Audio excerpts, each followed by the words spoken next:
गुरुर्ब्रह्मा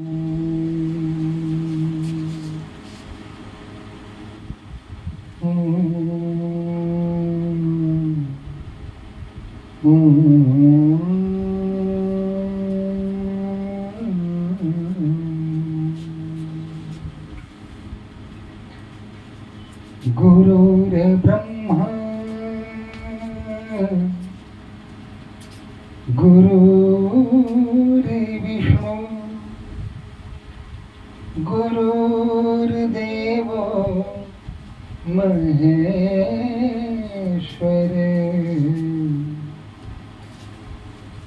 गुरु साक्षात् परब्रह्म तस्मै श्री गुरुवे नमः।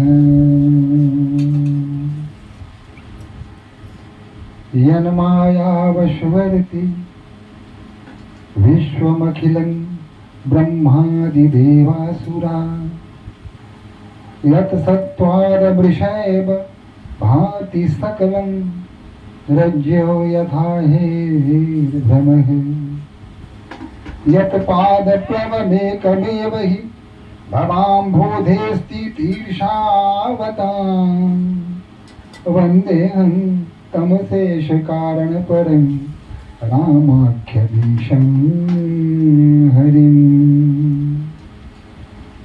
कुन्दगिन्दुसमुदेः उमारमण करुणायन जाहि दीन परने करऊं कृपा मर्दन मयन बंदों गुरुपद पदुम परागा सुरुचि सुवास सरस अनुरागा अमिय मूरी में चूरन चारो सवन सकल भवरुजु परिवारो सुकृत संभूतन विमल बुद्धि तुई मंजुल मंगल मोद प्रसूति जन मन मंजु मुकुर मदहरणी किए तिलक गुण गण बस करनी श्री गुरुपद नख मणि गण ज्योति सुमिरत दिव्य दृष्टि हुई होती दलन मोह तमसो सप्रकाश तू बड़े भाग उड़ आ वही जासू मंगल भवन अमंगलहारी द्रवहु सुदशरथ अजिर बिहारी। एक बार बोलिए सियापति रामचंद्र की, पवन सुत हनुमान की, उमापति महादेव की, जगत जननी अम्बे की।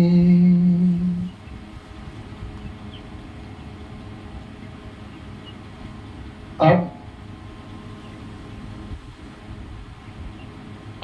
हिये हर से मुनि बचन सुनी देखी प्रीत विश्वास चले भवानी नाई सिर गए हिमाचल पास। अब ये जो सप्त ऋषि हैं भगवान शिव के से आज्ञा लेकर माता भवानी को सिर नवाकर उनको स्मरण करके उनका ध्यान करके और राजा हिमांचल के घर की ओर प्रस्थान कर जाते हैं। सब प्रसंग गिरिपति सुनावा मदन दहन सुनी अति दुख पावा। सारी घटनाओं का वर्णन राजा हिमांचल के समक्ष सप्त ऋषियों ने बता दी। उन्होंने ये भी बताया कि कैसे कैसे कामदेव ने अपने धनुष छोड़े और भगवान शिव ने अपने तीसरे नेत्र से उसे भस्म कर दिया। यह सुनकर के राजा हिमांचल दुखी हो गए, क्योंकि किसी का अहित सुनकर भी दुखी हो जाना यह सज्जनों की पहली पहचान है, विशेषता है कि सज्जन किसी को दुखी देखना नहीं चाहते। और राजा हिमांचल वैसे ही सज्जन थे, भक्त थे।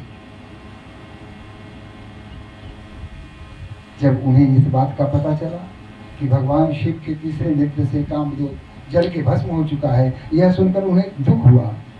बहुरी कहे गुरति कर वरदाना, सुनि हिमवंत बहुत सुख माना। फिर उन्होंने बताया कि किस प्रकार रति को भगवान शिव ने वरदान दिया कि घबराओ नहीं, चिंता मत करो। द्वापर युग में जब भगवान श्री कृष्ण दुष्टों का संहार करने के लिए यदुवंश कुल में जन्म लेंगे, उस समय जो उनका पुत्र होगा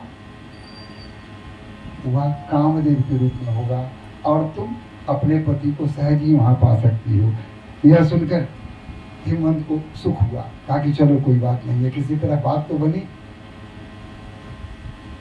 बेचारी रति को वैधव्य का जो श्राप है वह अधिक दिनों तक भोगना नहीं पड़ेगा, प्रतीक्षा तो करनी पड़ेगी। अगर अपराध किया है तो सजा तो मिलना ही है। सजा उसे मिली, दंड उसे मिला, लेकिन उस दंड का निराकरण भी भगवान शिव ने स्वयं कर दिया कि घबराओ नहीं, वह समय आएगा तुम्हारा सुहाग तुम्हें पुनः वापस मिल जाएगा। हृदय विचारी शंभु प्रभुताई, सादर मुनिवन लिए बुलाई। सुदिन सुनखतु सुधरी सोचाई, बेगी वेद विधि लगन धराई। अब माता पार्वती और शिव का विवाह कैसे हो, इसके लिए लगन देखा गया। सप्तऋषि से बढ़ के और कौन हो सकता है भविष्य दृष्टा, और कौन हो सकता है ज्योतिष का ज्ञाता। सप्तऋषियों ने ज्योतिषी की गणना की और उन्होंने शुभ दिन शुभ मुहूर्त निकाला और वेद विधि के अनुसार लगन उन्होंने बांच दिया और राजा हिमांचल को सारी बातें बताई।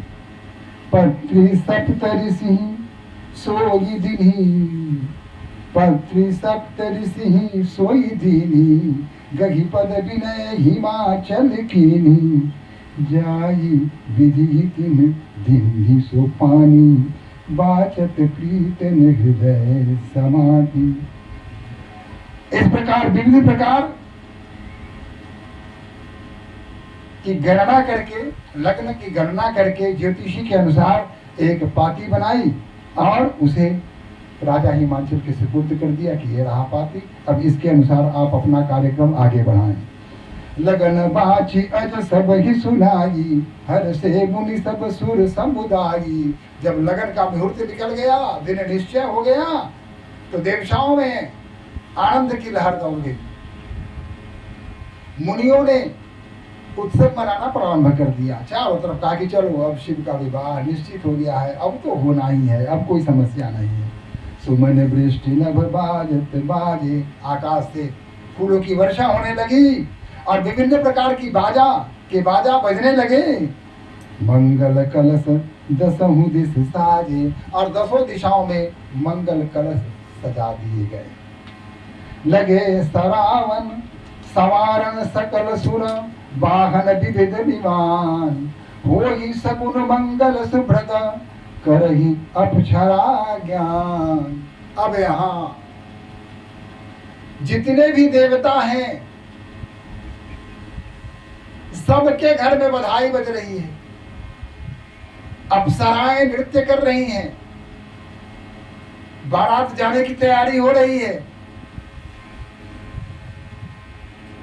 सिवा भगवान शिव के घर, भगवान शिव के घर कोई तैयारी नहीं हो रही है। बाबा श्मशान में बैठे हैं, धूनी रमाए हुए हैं, भगवान राम की चिंता में उनके स्मरण में पूरी तरह खोए हुए हैं।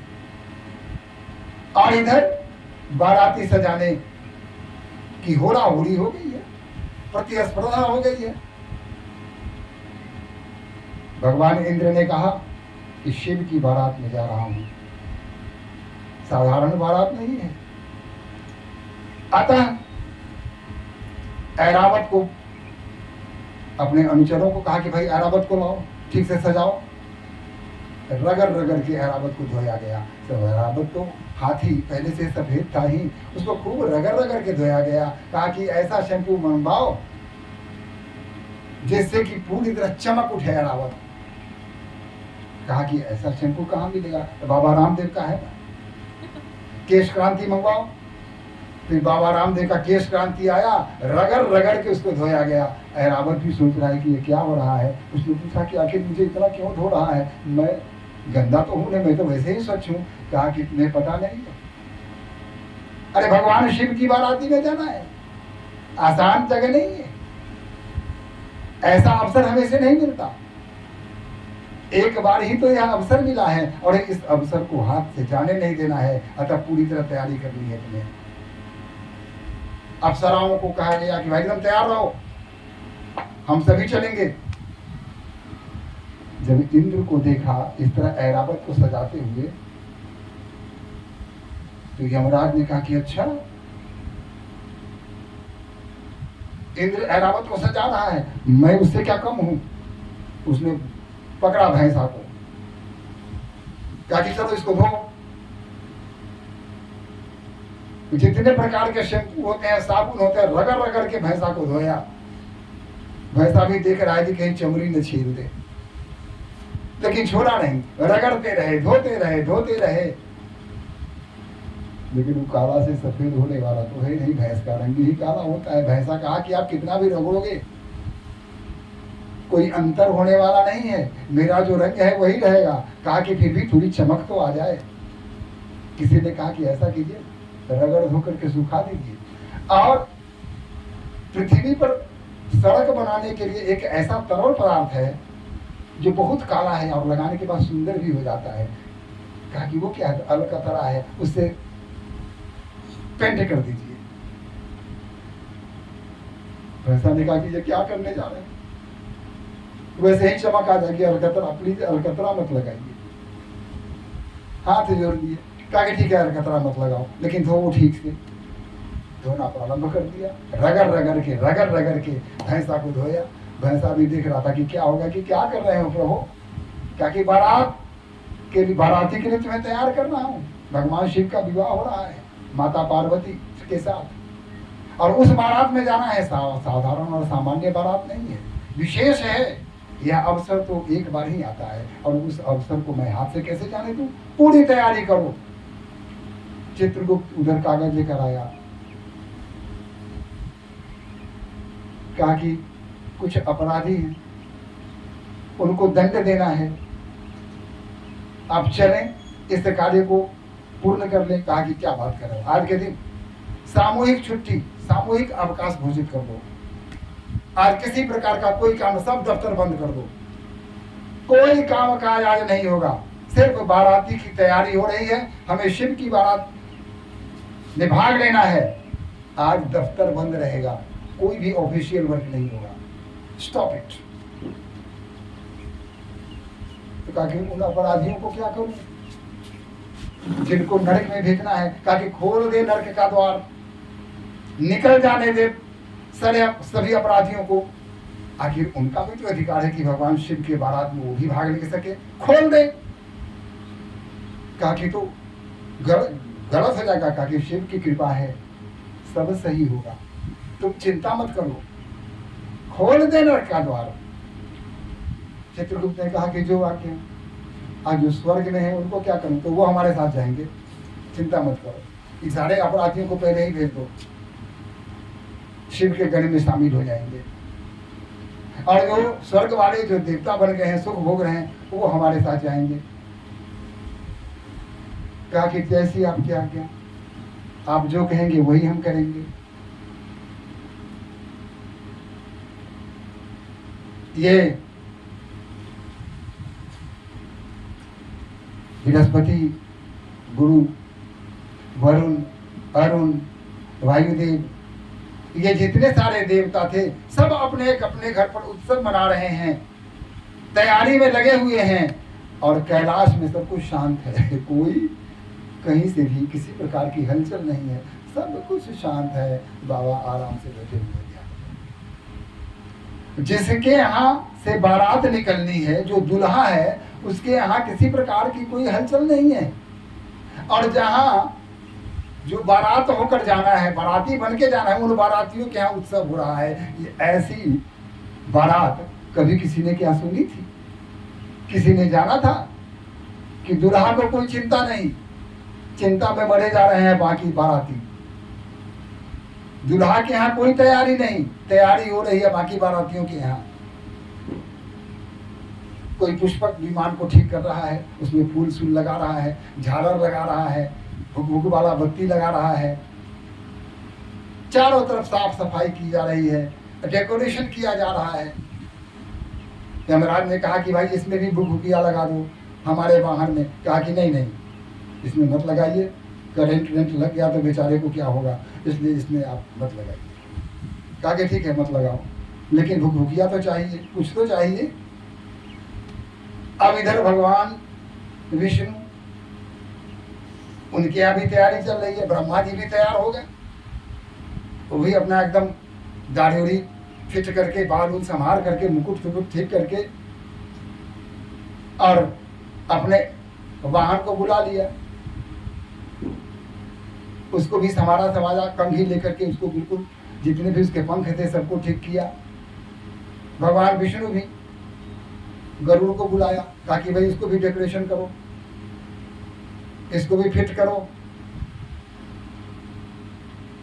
गरुड़ ने कहा कि हम तो पहले से ही ठीक है महाराज, हमको ठीक करने की जरूरत क्या? कि नहीं नहीं, बाबा भोलेनाथ की बारात है, इसमें थोड़ी भी कमी नहीं होनी चाहिए, कोई चूक मैं पसंद नहीं करूँगा, पूरी तरह डेकोरेशन करो, वहाँ मुझे दिखना चाहिए कि बाबा की बाराती हैं हम। है, कहा कि ठीक है, उसको भी ठीक ठाक किया गया। भगवान विष्णु भी अपना पूरा स्वर्णाभूषण और जो भी आभूषण होते हैं उस सब से अपने को सजाया, सुंदर वस्त्रों से परिवेशित हो गए, मुकुट पहना और शंख चक्र गदा लेकर के गरुड़ पर आरूढ़ हो गए।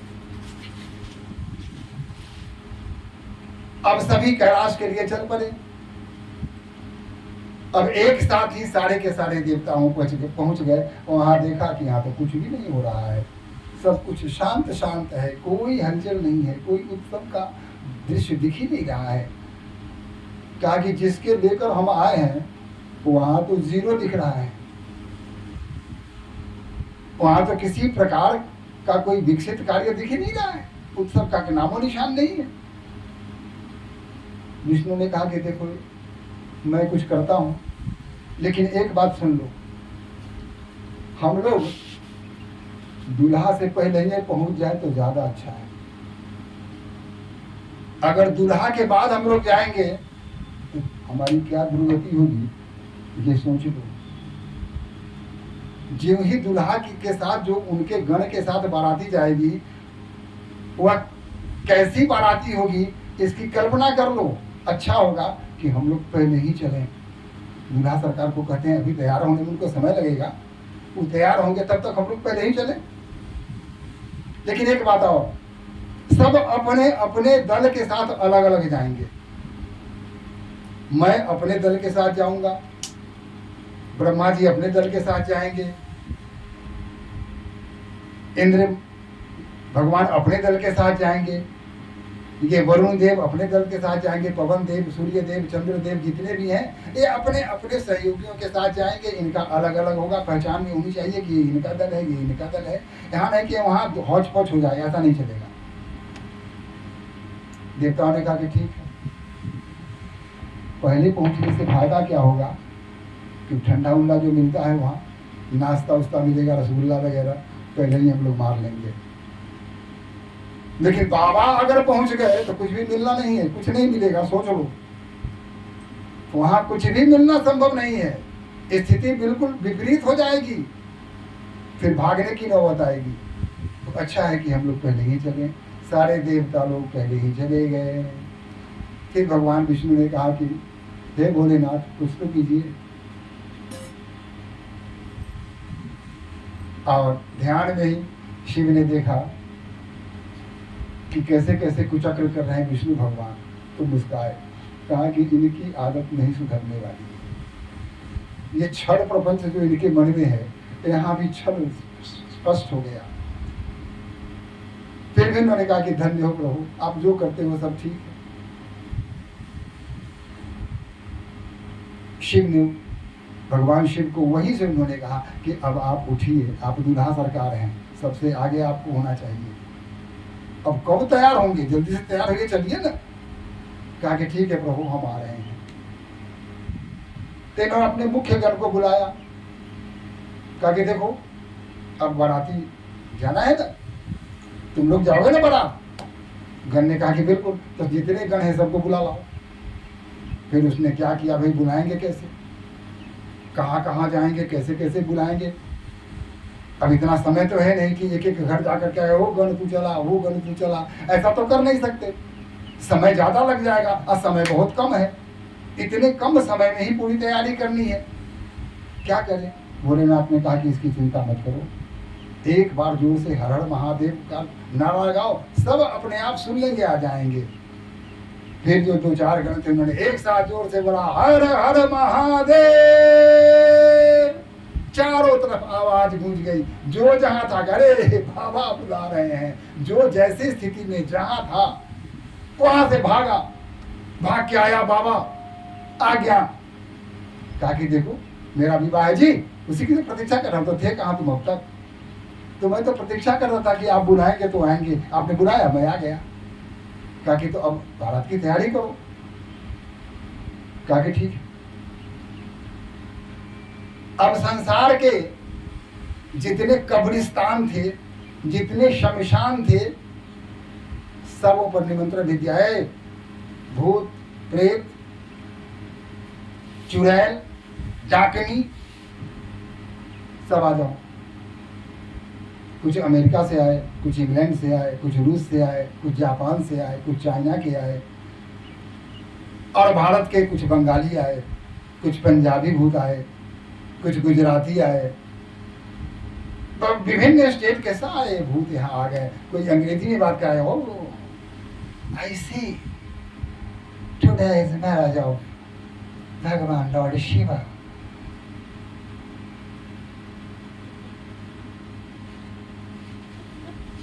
इधर बंगाली भूत अपनी भाषा में बंगाली में बात कर रहा है, इधर पंजाबी भूत अपनी भाषा में बात कर रहा है। सारे भूत प्रेत वहां जमा हो गए। भूतों की कहानी बाद में, पहले बाबा भोले के पास चलते हैं, उनको डेकोरेशन करना जरूरी है। दूल्हा है, सबसे श्रेष्ठ उनको दिखना चाहिए। बाबा को कहा कि बाबा अब आपकी तैयारी। अब जटा है तो जटा भी जटा लायक तो है नहीं, तो विशाल है, इतना विशाल जटा है कि उसमें गंगा जी निकल रही है। इतना विशाल जटा है कि चंद्रमा भी उसमें अटके हुए हैं। इतनी बड़ी विशाल जटा को संभाले तो कैसे करें, है?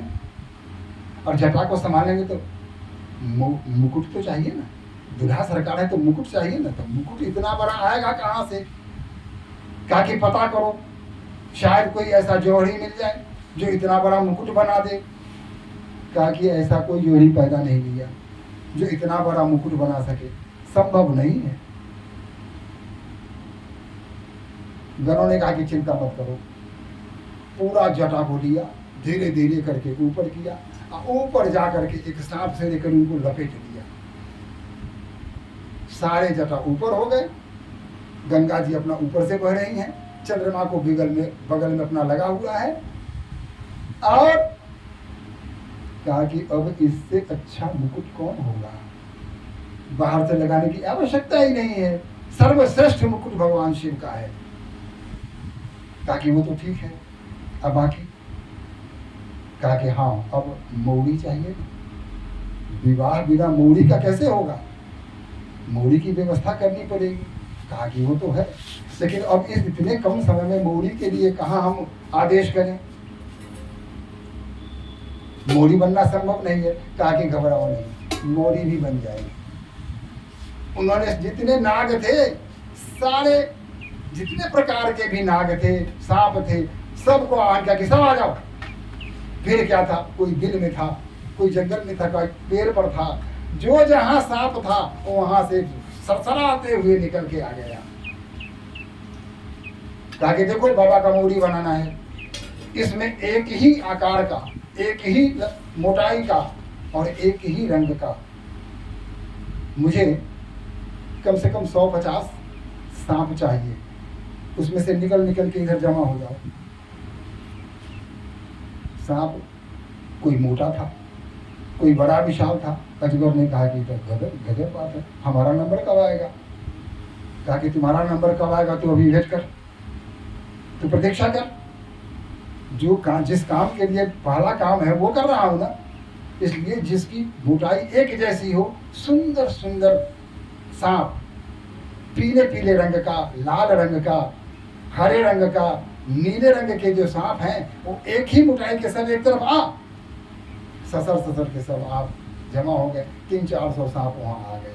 कहा कि हाँ ठीक है, सबको पकड़ा, मुंडी से पकड़ लिया सारे सांप को और एक सांप से उसको बांध दिया। कहा कि ठीक है, सबके मुंह ऊपर ऐसे, अब बीच से बांध दिया गर्दन से, अब पीछे उसकी पूरा शरीर, और उनको लिया माता भगवान शिव के माथे पर ऐसे चढ़ा दिया। चारों तरफ सांप बिखर गए, सबके मुंह ऊपर, सब ऊपर, कोई इधर ऐसे ऐसे करके देख रहा है। तो सर्प जो होते हैं काल, काल कहा गया है, काल का स्वरूप सर्प होता है। और ये सारे काल किसके माथे पर चढ़ गए, तो उस महाकाल के माथे पर चढ़ गए। एक बार बोलिए शंकर भगवान की जय। महाकाल के माथे पर चले गए। बाबा ने कहा कि हाँ ठीक है, ऊपर का तो डेकोरेशन हो गया, अब कहा कि तक कान में तो चाहिए ना, कुंडल की आवश्यकता है। अब कान के कुंडल की आवश्यकता है, वो क्या करेंगे। कहा कि देखो एक ही प्रकार के 2 कुंडल आओ, सुनहरे रंग के जो सांप होंगे, बड़ा बड़ा नहीं, छोटा छोटा, आओ बाहर निकलो। 5-7 आ गए, उसमें से 2 को चुन दिया, एक को इस कान में डाल दिया, एक को इस कान में डाल दिया। कहा हाँ फिट है। अब कहा कि भाई हाथ में भी तो चाहिए कंगन, तो एक ही प्रकार के, कहा कि अच्छा एक ही रंग के 2 सांप आओ। फिर उसमें से 2 सांप निकल के आया, पकड़ लिया उसको, एक ही सांप में लपेट दिया, कहा अपने जगह पर ठीक रहना, इधर उधर समझ लेना, अगर इधर उधर किया तो समझ लेना। कहा कि ना हमको तो ठीक है, जहाँ आपने रख दिया हम वही रहेंगे, एकदम दाया बाया नहीं होना है, जिसको जहाँ जो रख दिया उसको वही रहना है, अगर दाया बाया हुआ तो समझ लेना। कहा कि ना बिल्कुल आपने जहाँ रखा है वही रहेंगे। चलो अच्छा है। अब बाजूबंद चाहिए यहाँ भी लगाने के लिए, उसके लिए कहा कि थोड़ा मोटा सांप हो, लेकिन छोटा सांप हो। मोटे और छोटे सांप को बाजू में लगा दिया, एक ही रंग के सांप को पैर में लगा दिया। अब कहा कि ये सब तो ठीक है, लेकिन कुछ मेकअप भी तो होना चाहिए ना, दूल्हा सरकार है, मेकअप नहीं होगा तो कैसे काम चलेगा। तो मेकअप के लिए क्या करें। कहा कि जॉनसन पाउडर ले आते हैं। कहा कि उस पाउडर नहीं चलेगा, कितना पाउडर लगाओगे, वो सब चलने वाला नहीं है। तो क्या करें। कहा कि इसकी अभी व्यवस्था कर देता हूँ, चिंता मत करो, अभी पाउडर लेकर आता हूँ। भाग के गया शमशान में, जो शव जल चुका था वहां राख था, उसमें से छान के राख को निकाल लिया, लेकर आया और भगवान शिव के पूरे चेहरे पर, हाथ में, पैर में, चारों तरफ लगा दिया। अब भगवान शिव दिखाई दे रहे हैं असली। इससे बड़ा अच्छा दूल्हा संसार में कभी कोई हुआ नहीं, न होगा। सो तो ठीक है, लेकिन गला खाली लग रहा है, गले में क्या किया जाए। तो उसने कहा गला के लिए तो हमारा गला में तो नाग वहां था, छुपा हुआ था। कहा कि गला में कोई नहीं जाएगा। वो गला में मेरा अधिकार है, वहां मैं जाऊंगा। क्या ठीक है, तो तू वहां बैठा क्या कर रहा है, जा गले से लपेट। वो सांप वहां से आया, उनके गले में लपेट गया। कहा कि ये सब तो ठीक है, लेकिन अब अगला कार्यक्रम भी है क्या? तो ये नंगे कैसे जाएंगे, ये तो दिगंबर है। पूरा डेकोरेशन हो गया। भोले बाबा को कहा कि अब कुछ पहनना पड़ेगा। बोलने कहा कि ना, मैं नहीं पहनूंगा, ऐसे ही चलूंगा। ताकि कैसे होगा, आप मान जाइए, कुछ तो पहन लीजिए। ऐसा कीजिए, उन जिस छाल पर बैठे हुए थे बाघ छल्ला पर, उसे उठाया, झाड़ करके उनको पहना दिया। ताकि बस हो गया, खुले नहीं। इसलिए एक सांप को कहा कि पकड़ के ऐसे डाढ़ पर ऊपर से लपेट दिया, आधर के बांध, इसी में रहना। अब तुमको ज्यादा सतर्कता के साथ यहाँ रहना है, दाया बाया मत होना, यही रहना। उसने कहा कि जी हम यही रहेंगे, चिंता करने की कोई बात नहीं। और इस तरह भगवान शंकर की बाराती आगे चली। अब उसमें जो बाराती थे, जो भगवान शिव के साथ थे, उस बाराती का रस कैसे कैसे बाराती थे। सारे भूत प्रेत चुड़ैल डाकिनी जो भी विश्व के थे सब वहां जमा हो गए थे। किसी को एक आंख है तो किसी को 50-60 आंखें हैं। किसी का शरीर है, गर्दन नहीं है, तो किसी के गर्दन पर 5-7 सर लटका हुआ है। किसी को टांग नहीं है, बिना टांगे का उड़ रहा है। किसी को हाथ नहीं है तो किसी को असंख्य हाथ है। यानी विचित्र स्थिति है। किसी की इतनी इतनी बड़ी जीभ निकली हुई है, लबलबा रहा है। और सारे श्मशान से आए थे, और सब जो ताजा रुधिर होता है, ताजे रुधिर से नहाए हुए हैं। ब्लड होता है, खून है, ताजे ताजे ब्लड से सब नहाए हुए हैं। क्या डेकोरेशन है। बोलिए शंकर भगवान की जय। ये स्थिति है। भगवान शिव की बाराती चली। अब वहां की क्या स्थिति है? समय कह रहा है कि आज यही रुक जाऊं। इसके आगे की घटना क्या होगी, कल इस पर चर्चा करेंगे। और आइए एक बार ओम नमः शिवाय, ओम नमः शिवाय, ओम नमः शिवाय, ओम नमः शिवाय, ओम नमः शिवाय, ओम नमः शिवाय, ओम नमः शिवाय, ओम नमः शिवाय, ओम नमः शिवाय, ओम नमः शिवाय, ओम नमः शिवाय, ओम नमः शिवाय, ओम नमः शिवाय, ओम नमः शिवाय, ओम नमः शिवाय, ओम नमः शिवाय, ओम नमः शिवाय।